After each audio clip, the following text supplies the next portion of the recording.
नमस्ते प्यारे बच्चों, आप सभी जानते हैं कि मैं आज यह वीडियो लेकर आया हूँ संख्याओं की जानकारी। अगर जानकारी के लिए बता दूं कि ये संख्याओं की जानकारी, ये जो मैथ्स का एक हिस्सा है, ये कोई भी आप एसएससी के एस्पिरेंट्स हों, यूपीएससी के एस्पिरेंट्स हों या फिर क्लास 9, 10, 12 के लेवल का हो, आपको जो है ये बहुत ही बेसिक जानकारियां एकदम आनी चाहिए, जो 90% बच्चों जो है ये बच्चा लोग को ये नहीं आता है। मतलब आज पूरा भैया ये जितना भी संख्या है, जैसे अभाज्य संख्या, विषम संख्या, सम संख्या, परिमेय संख्या, अपरिमेय संख्या, पूर्ण संख्या, पूर्णांक संख्या क्या है, एकदम आज पूरा निचोड़ करेंगे इस वीडियो पर। एकदम सिर्फ वीडियो में अंत तक बने रहना और ऐसा समझाऊंगा कि एकदम पूरा यहाँ पर आपका चल जाएगा। लिखने का जरूरत नहीं है भैया, आपको एकदम कहानी जैसा ऐसा बता देंगे ना कि आपको जिंदगी भर याद रहेगा। सिर्फ अंत तक बने रहें, वेट फॉर एंड। समझ में आया ना? चलिए हम आगे बढ़ते हैं। सबसे पहले मैं आपको बता दूं कि एक हमारा शून्य है जिसको कहते हैं जीरो, है ना, शून्य।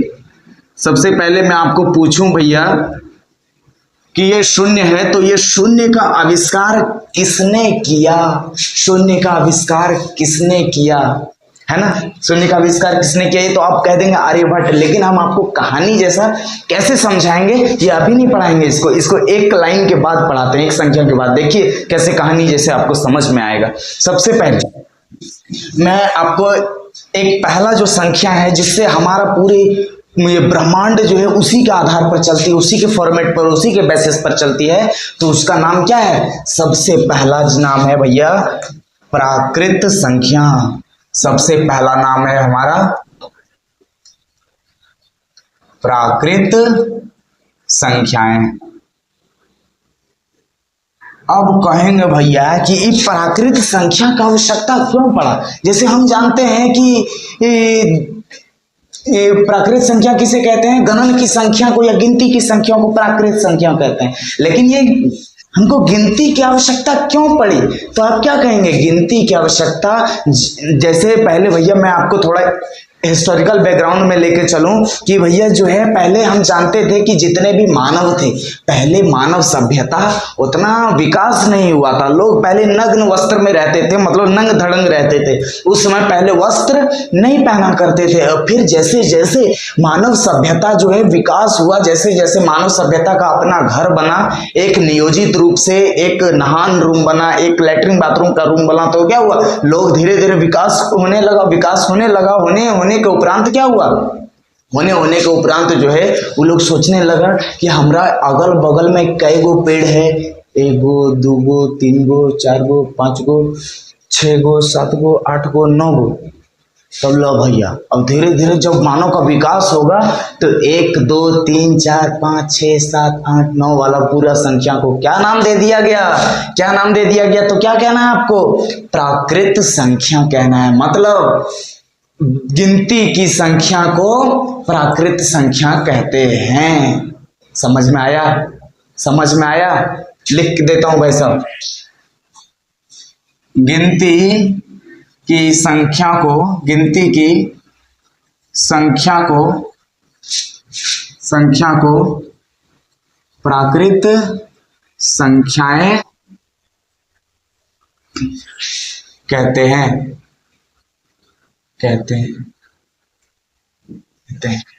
जैसे 1 2 3 4 5 इनफाइनाइट। ठीक है, ये जो है भैया इनफाइनाइट इसको इंग्लिश में कहते हैं, यानी इसको जो हिंदी में होता है अनगिनत कहते हैं। मतलब ये पूरा आगे चलता जाएगा। समझ में आया?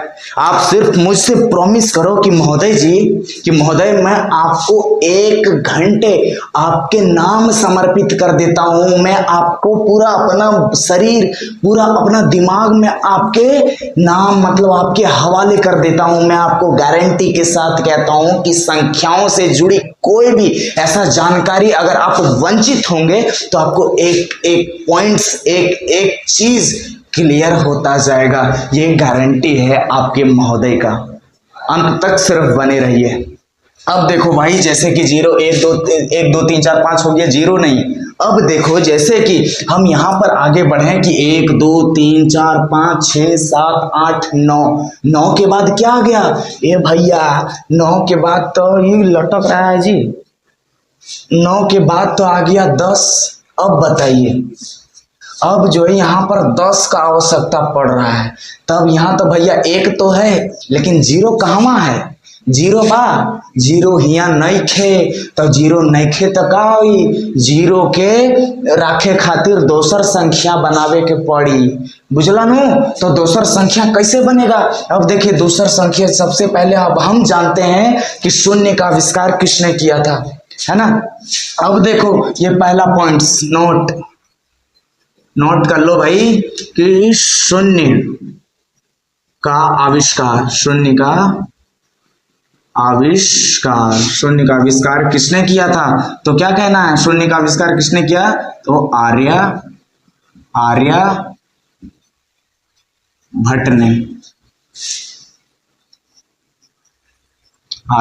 ने। समझ में आया? शून्य का आविष्कार किसने किया था? आर्यभट्ट ने किया था। समझ में आया? बिल्कुल भाई, एकदम बेसिक से लेकर उड़ानों तक हम आपको भेजेंगे, आप सिर्फ अंत तक बने रहना। अब देखो शून्य का आविष्कार किसने किया? आर्यभट्ट ने किया। यहां तक समझ में आ गया। अब देखो, अब ये हम शून्य को अगर हम किसी में रखेंगे तो उसको एक अलग संख्या में रखेंगे कि नहीं? जैसे कि मान लीजिए अब जो बच्चा जो है ज्यादा पढ़ने में तेज रहेगा ना, तो देखिएगा हमेशा वो सब लफंगमन से दूर रहता है ना? वो सब जो गलत काम करता है, लड़कीबाजी करता है, देखिए उस सब से दूर रहेगा। क्यों? क्योंकि हम भी उसी जैसा नहीं बन जाए, दिक्कत हो जाएगा फिर। समझ में आ रहा है कि नहीं? तो उसको जो है अलग नाम दिया गया। देखिए अब जो है ये शून्य को किस में रखा गया? अब प्राकृत संख्या के बाद आता है भैया पूर्ण संख्या। क्या आता है? पूर्ण संख्या। और मैं एक आपको बताना भूल गया, इसको जो है किससे दर्शाया जाता है? अगर पूछ दिया जाएगा तो क्या बोलना है? इसको कैपिटल N से दर्शाया जाता है। ठीक है, इसको कैसे दर्शाया जाता है? कैपिटल N से। इसको इंग्लिश में नाम कहते हैं नेचुरल नंबर। ठीक है ना, द नेचुरल नंबर। अब देखो भैया आगे यहाँ पर है प्राकृत संख्या के बाद आता है क्या? पूर्ण संख्या। पूर्ण संख्याएं।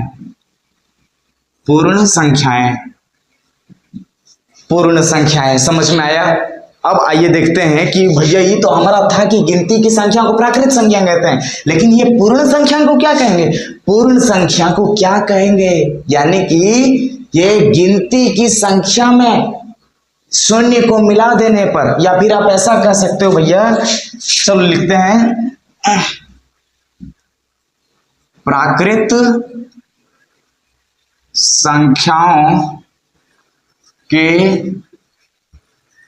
समूह में शून्य को मिलाने पर जो संख्याएं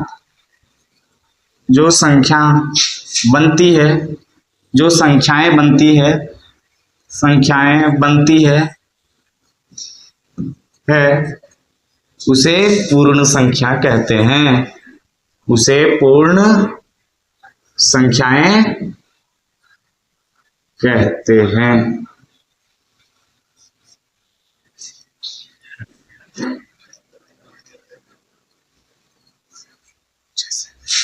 जैसे में क्या आ जाएगा? 0, फिर 1, फिर 2, फिर 3 और फिर 4, फिर डैश डैश डैश, फिर अनंत। अब जो है देखो, अब कहेंगे भैया पूर्ण संख्या किसे कहते हैं? प्राकृत संख्याओं के समूह में। देखो भैया ये प्राकृत संख्या का पूरा समूह है कि नहीं? ये प्राकृत संख्या का पूरा गुच्छा है, पूरा हिस्सा है। तब क्या कहें? ये प्राकृत संख्या के समूह में शून्य को मिलाने पर, मतलब इसमें जो है सिर्फ हम शून्य को मिला दिए, बाकी सब देखो तो भैया वही है कि नहीं है? वही है कि नहीं है? वही है कि नहीं है? आप कहोगे हाँ गुरुजी। बोलो बोलो भाई, बोलो हाँ महोदय, कमेंट करो अच्छे से भाई। अब देखो, अब उसे क्या कहेंगे? शून्य को मिलाने पर जो संख्याएं बनती है उसे पूर्ण संख्या। मतलब सब वही है, मतलब 1 यहाँ, 1 यहाँ, 2 यहाँ, 2 यहाँ, 3 यहाँ, 3 यहाँ, मतलब जो यहाँ पर है सब यहाँ पर लिखा हुआ है। लेकिन यहाँ पर एक चीज है जो यहाँ पर नहीं लिखा है। यहाँ पर एक चीज है जो यहाँ पर नहीं लिखा है। वो कहोगे आप क्या है महोदय जी आप क्या है महोदय, तब क्या कहना है भाई साहब, यहाँ पर जीरो है जो यहाँ पर अनुपस्थित है ना, है कि नहीं है। अब देखो भाई साहब, बस इसको जो है, अब इसको क्या कहेंगे, इसको किससे दर्शाएंगे, इसको जो है कैपिटल W से दर्शाएंगे, होल नंबर जिसको इंग्लिश में कहते हैं। ठीक है, चलो आगे बढ़े, समझ में आया, समझ में आया भाई साहब। चलो फिर आगे बढ़ते हैं। अगर अच्छा लगा भाई अपना दोस्तों को शेयर करना, हमारे बारे में उनको जानकारी देना कि एक महोदय हैं जो एकदम भेजा में डाल देते हैं, लिखने की आवश्यकता बिल्कुल नहीं है। अब देखो पूर्ण संख्याएं समझ में आ गया, ये मैं इरेज कर दूं क्या, इरेज करने में, क्योंकि ये बोर्ड छोटी पड़ रही है भाई, आप लोग का सपोर्ट अगर रहा तो डिजिटल बोर्ड परचेस किया जाएगा, लेकिन आप लोग थोड़ा सपोर्ट करो भाई। अब देखो आगे,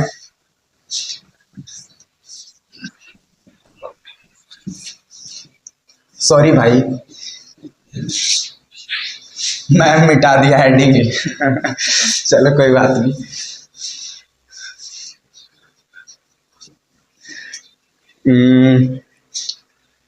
जानकारी है ना, मैं वापस से लिख देता हूं, जानकारी। चलो भाई साहब एकदम परफेक्ट हो गया, अब नहीं मिटानी इसको, नहीं तो फिर लफड़े में पड़ जाएंगे। अब देखो आगे 3 नंबर में क्या है भैया, 3 नंबर में है जैसे प्राकृत संख्या हो गया, समझ में आया कि नहीं आया।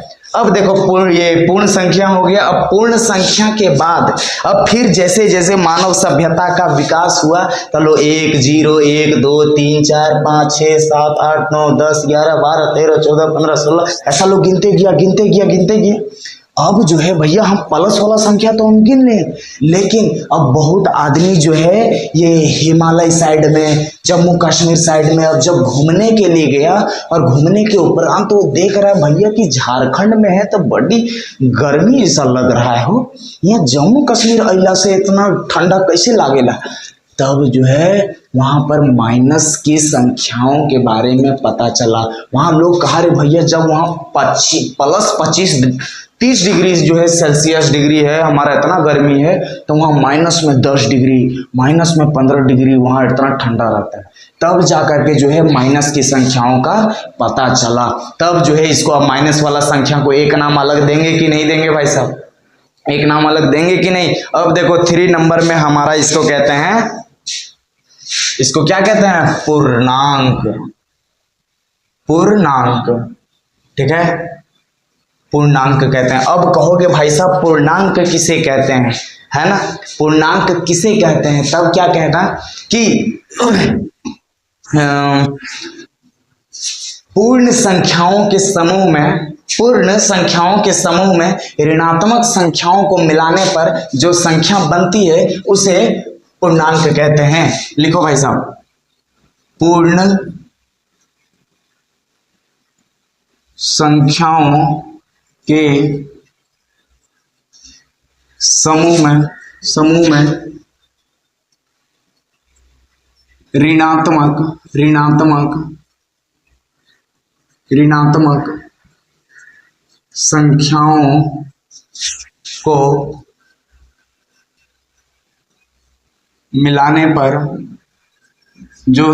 को मिलाने पर जो संख्याएं बनती है उसे पूर्णांक कहते हैं, उसे पूर्णांक कहते हैं। अब इसको उदाहरण में क्या लेना है, देखो भाई उदाहरण में क्या लेना है, जैसे -3 -2 -1 0 1 2 3 4 ऐसे आगे इधर भी बढ़ता जाएगा और फिर आगे इधर भी जो है बढ़ता जाएगा। ठीक ना, इसको भाई ऐसे लिख, चल इसको ऐसे लिख देता हूं मैं। ठीक है, अब यहाँ देखो ये पूर्णांक भाई किसे कहते हैं, तो क्या कहें, पूर्ण संख्याओं के समूह में ऋणात्मक संख्या। अब यहाँ बात आ रही है भैया कि संख्या 2 प्रकार का होता है, याद रखिएगा, छोटा प्लस माइनस के आधार पर संख्या जो है 2 प्रकार का, कौन कौन सा, पहला होता है धनात्मक, ठीक है, और दूसरा होता है ऋणात्मक। अब कहोगे भैया ये धनात्मक का मतलब जो संख्याएं प्लस में होती है उसे क्या कहते हैं, उसे धनात्मक संख्याएं कहते हैं। आई बात समझ में। इसको इंग्लिश में पॉजिटिव कहते हैं, याद रखना, पॉजिटिव नंबर। ठीक है। अब जो है ये ऋणात्मक का मतलब क्या हुआ, मतलब जो संख्याएं माइनस में होती है उसे ऋणात्मक संख्या कहते हैं, और इसको इंग्लिश में नेगेटिव नंबर कहते हैं, नेगेटिव नंबर कहते हैं। आई बात समझ में। चलिए अब आगे बढ़ते हैं। अब यहाँ पर भैया पहले हम पूर्ण संख्या तक पढ़ लिए थे कि शून्य के साथ, मतलब प्राकृत संख्याओं के समूह में शून्य को मिलाने पर जो संख्या बनता है उसे पूर्ण संख्या कहते हैं। लेकिन यहाँ पर है पूर्ण संख्याओं के समूह में ऋणात्मक संख्याओं को मिलाने पर जो संख्या बनता है उसे पूर्णांक कहते हैं। अब देखो भाई साहब, ये पूर्ण संख्या हमारा टोटल वाला हिस्सा है कि नहीं है कि नहीं है। अब देखो यहाँ पर सिर्फ हम क्या मिला है, सिर्फ माइनस वाला को, यानी कि सिर्फ ऋणात्मक संख्या को मिला दिए, तो ये हमारा पूर्णांक बनकर तैयार हो गया, पूर्णांक बनकर तैयार हो गया। समझ में आया, समझ में आया। अब जो है इसको कहेंगे भैया, इसको क्या चीज कैसे दर्शाएंगे, तो क्या कहना है, कैपिटल जेड से। इसको इंग्लिश में इंटीजर्स कहते हैं। ठीक है, समझ में आया। चलो अब आगे बढ़ते हैं भाई साहब। अब आते हैं, यहां तक तो पढ़ लिए भाई साहब कि प्लस वाला संख्या, माइनस वाला संख्या, गिनती वाला संख्या, समझ में आ गया। अब यहाँ पर देखो, अब फिर जैसे जैसे कि मान लेते हैं कि हम दूध लेने गए, ठीक है, तेल लेने गए, दाल लेने गए, तो कहेंगे भैया कि 1 किलो तेल दीजिए ना, तब कैसे देगा, 1 लीटर हो गया ना भाई, 1 लीटर हो गया। लेकिन हमको अगर 1.5 लीटर चाहिए या फिर आधा लीटर चाहिए, मान लीजिए हमको आधा लीटर तेल चाहिए या दूध चाहिए, तो आधा लीटर ऐसा लिखाएगा कि नहीं। हम जब बचपन में थे भाई, हम अपना कहानी सुनाते हैं कि घर में मेहमान लोग आया था तो सामान उमान का जरूरत था, ठीक ना, तो मैं क्या बताऊं, हमारे जीजा भी आए थे घर में, तो उस स्थिति में मुझे लिखने नहीं आता था। लगभग मैं क्लास 4 या 5 में था, ठीक है, तो मुझे आधा पौने ये सब कुछ समझ में नहीं आता था उस समय। मैं इंग्लिश मीडियम में पढ़ता था भाई, तो मुझे समझ में नहीं आता था। तो उस स्थिति में क्या हुआ, हमारे जीजा मतलब आधा किलो को हम 500 ग्राम ऐसे लिख दिए, ले भैया। अब अरे तुम जब इतना लंबा चौड़ा जो तुम जगह को टांग लिया, इतना लंबा चौड़ा जो तुम स्लिप बना दिए, तो तुम आधा ऐसे नहीं लिख सकता है। तब उसी समय समझ में आ गया, अरे तेरी 1/2, 2/3, 3/5, 4/5, मतलब इसका मामला कुछ और है।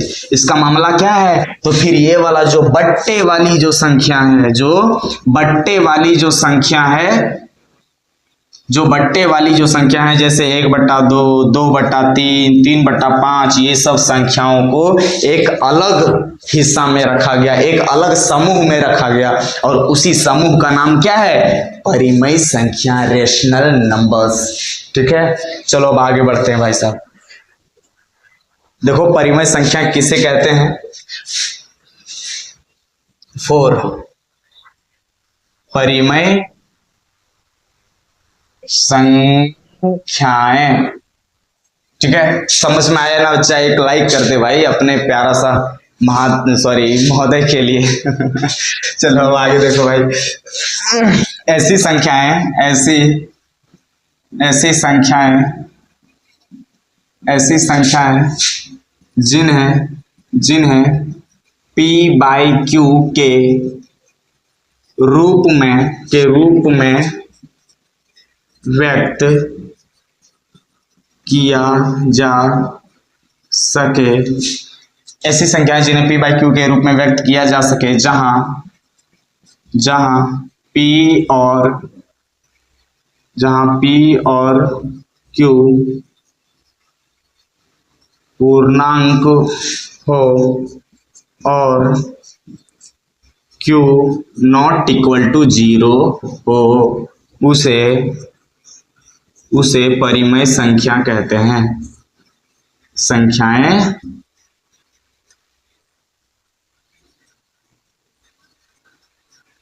समझ में आ रहा है भाई, ये समझ में नहीं आया होगा क्योंकि मैंने अभी तक समझाया ही नहीं है इसे, है ना। देखो ऐसी संख्याएं जिन्हें p बाई क्यू के रूप में, यहाँ p बाई क्यू का मतलब यही है कि भैया बट्टा वाला संख्या, देखो यहाँ बट्टा जैसा लगा है कि नहीं, तो बट्टे वाला संख्या व्यक्त किया जा सके जहां p और q पूर्णांक हो और q नॉट इक्वल टू 0, मतलब कोई ऐसी संख्याएं होनी चाहिए जो बट्टे में भी हो, मतलब क्या हो, जो p बाई क्यू के रूप में भी हो, जो पूर्णांक भी हो और q नॉट इक्वल टू 0 हो। यहाँ देखो तीन जो है यहाँ पर शर्तें हैं कि p बाई क्यू के रूप में भी होना चाहिए, पूर्णांक भी होनी चाहिए और q नॉट इक्वल टू 0, मतलब नीचे वाला संख्या 0 नहीं होना चाहिए, 0 के बराबर नहीं होना चाहिए।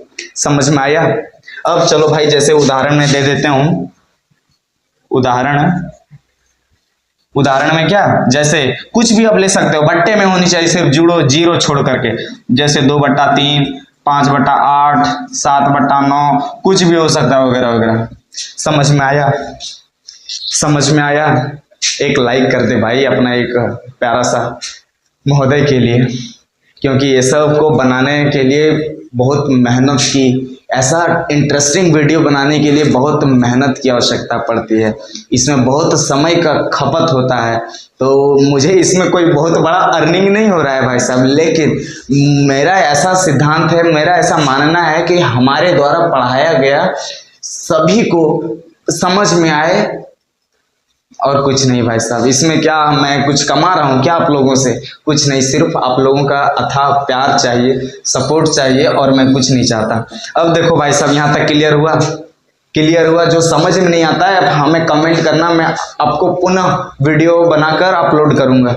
अब देखो यहाँ आगे इसके बाद अब परिमेय संख्या के बाद आता है, अब इसको जो है रैशनल नंबर कहा जाता है, इंग्लिश से इसको आर के रूप में दर्शाया जाता है। देखो भाई समझ में आया ना? दिख रहा है? अब देखो आगे, अब इसको मिटा देते हैं, अगर आप स्क्रीनशॉट लेना चाहो तो ले सकते हो। चलो भाई अब मैं मिटा देता हूं इसे, है ना। अब फिर 4-5 नंबर में आता हूं।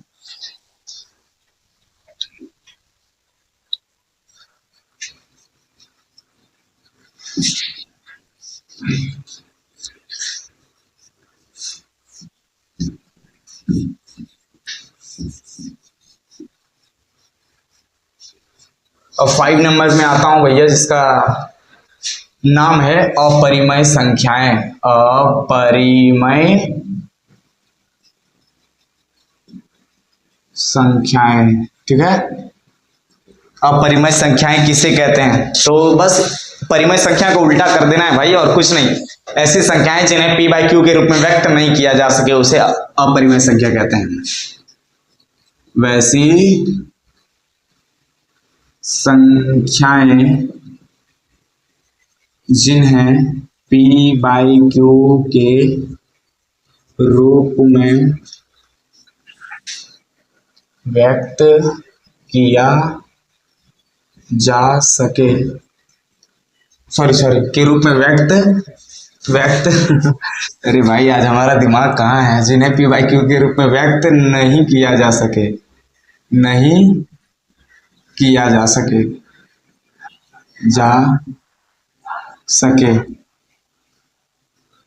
उसे अपरिमेय संख्या कहते हैं। अपरिमेय संख्याएं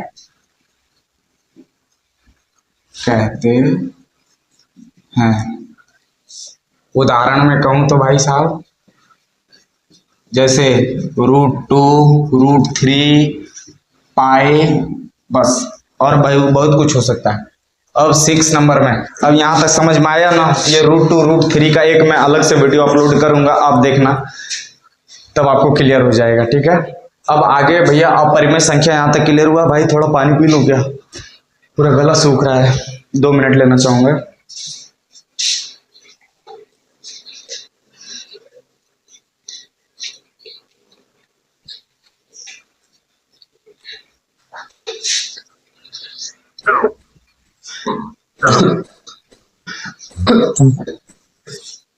हाँ क्लियर हुआ भाई? यहां तक आगे बढ़ू? चलो भाई लिखो अब सम संख्याएं। सम संख्याएं किसे कहते हैं, ठीक है।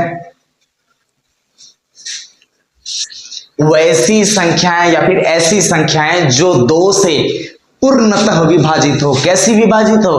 पूर्णतः। ऐसी संख्याएं, वैसी लिख दो चलो, वैसी संख्याएं जो 2 से पूर्णतः विभाजित हो उसे सम संख्या कहते हैं। सम संख्या कहते हैं। मतलब इसमें क्या कह रहा है? वैसी संख्याएं जो 2 से पूर्णतः का मतलब क्या होता है? जो प्रॉपर रूप से, मतलब पूरी जो 2 से एकदम कट जाए। विभाजन का मतलब, विभाजित का मतलब कट जाना, भाग चल जाना, उसे क्या कहेंगे? सम संख्या कहते हैं। ठीक है। अब सम संख्या के बाद आते हैं भाई साहब विषम संख्या। विषम संख्या। ठीक है। अब भाई बहुत पैर दर्द कर रहा है जी। कोई बात नहीं। अब विषम संख्या किसे कहते हैं?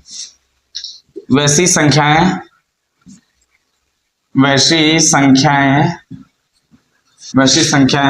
जो 2 से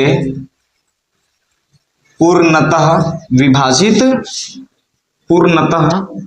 विभाजित ना हो उसे विषम संख्या कहते हैं। विषम संख्या कहते हैं।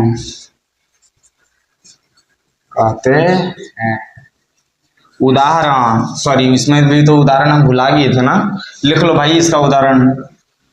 इसका उदाहरण क्या हो जाएगा? जैसे 2, 4, मतलब 6, 8 कटेगा कि नहीं? पूरी कट जाएगा ये सब संख्या उदाहरण में। ठीक है। अब यहां पर भी उदाहरण ले लो भाई। उदाहरण में क्या होगा? उदाहरण में जैसे जो 2 से पूर्णतः विभाजित नहीं होगा, जैसे 3, 7, कुछ भी आप ले सकते हो, 5 भी ले सकते हो। समझ में आया? यहां तक क्लियर हुआ? 7 नंबर तक पहुंच गए। विषम संख्या वैसी संख्या है जो 2 से पूरी नहीं कटे उसे जो है विषम संख्या कहते हैं। अब मिटाया जाए भाई। अगर आपको स्क्रीनशॉट लेनी हो तो ले ले भाई फटाक से एकदम। मैं आगे बढ़ता हूं। चलो अब आगे बढ़ते हैं।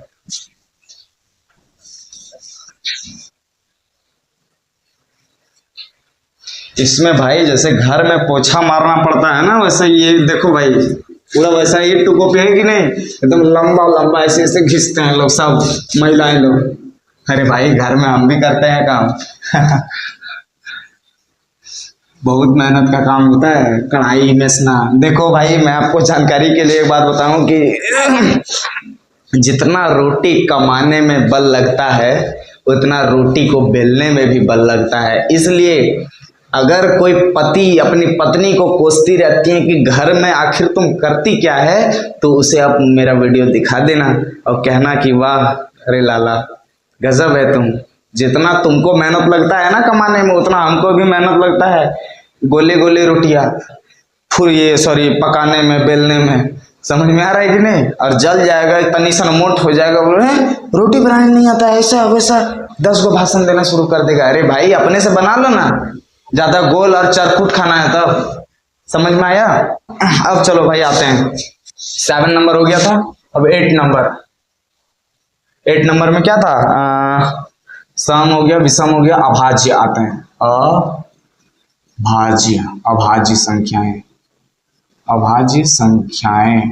ठीक है ना? अभाज्य संख्याएं किसे कहते हैं? गुरुजी अगर किसी ने पूछ दिया अभाज्य संख्या क्या है तो क्या बोलना है? अभाज्य संख्या क्या है तो क्या कहना है कि 1 से बड़ी वे सभी संख्याएं, 1 से बड़ी वे सभी संख्याएं, 1 से बड़ी वे सभी संख्याएं जो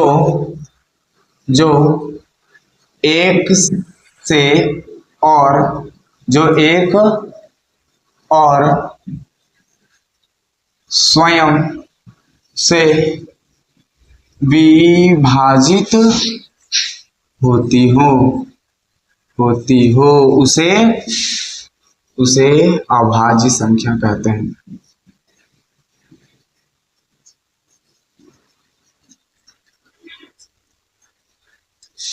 उदाहरण जैसे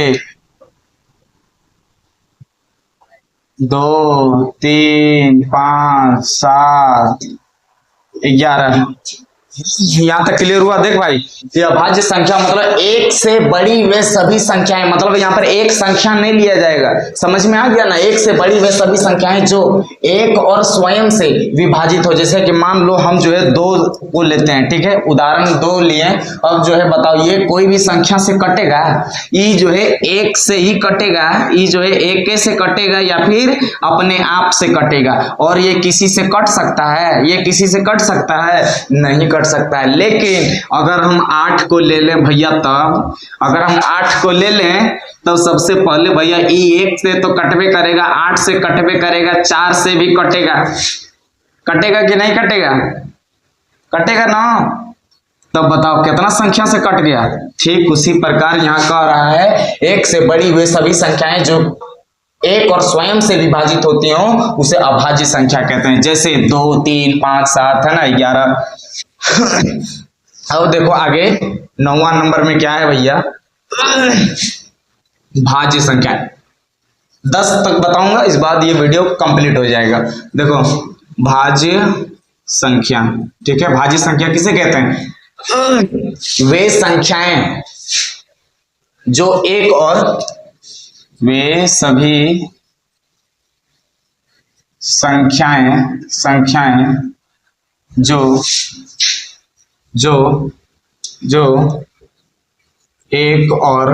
एक और स्वयं के अलावा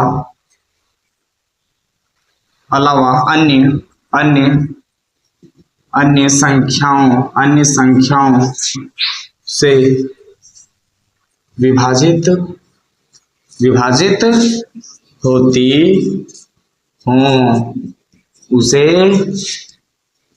भाज्य संख्या कहते हैं।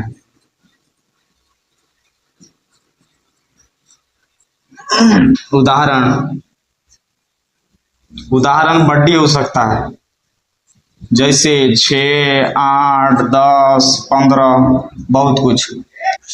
वे सभी संख्या जो एक और स्वयं के अलावा, मतलब एक से और खुद से तो कटवे करेगा लेकिन और भी संख्या से कटेगा। समझ में आ गया ना? बस यही है भाज्य संख्या और कुछ नहीं। और एक नंबर आपको बताना चाहूंगा, और पहला है हमारा वास्तविक संख्या। चल भाई 10 का नंबर यही बता देता हूं, है ना। वास्तविक संख्या किसे कहते हैं? इसको जो है वास्तविक संख्या का होता है मतलब भैया कि परिमेय और अपरिमेय संख्याओं के समूह को ही परिमेय और अपरिमेय